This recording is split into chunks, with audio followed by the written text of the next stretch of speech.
ងដល់សួតបេះដូងរៀមរា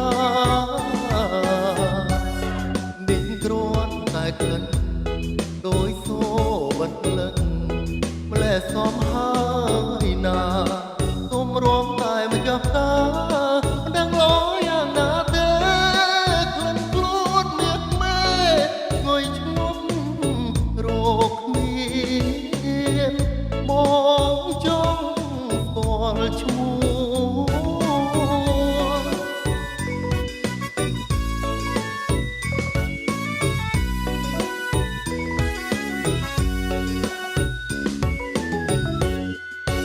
លួចស្រឡាញ់យូរឆ្នាំមកហើយក្លិនកាលីអើយសូមអូនអនុគ្រោះចង់ឃើញចង់យល់ចង់ស្គាល់ប្រលឹងបងចង់ដឹងឈ្មោះចង់ស្រោរសជាតិស្នេហានឹងថ្លៃតើត្រង់ចរណៃស្រីអូនព្រមឬទេមាសមេសូមអូ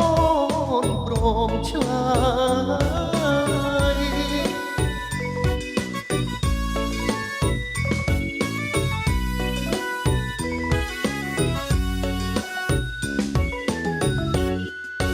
លួចស្រឡា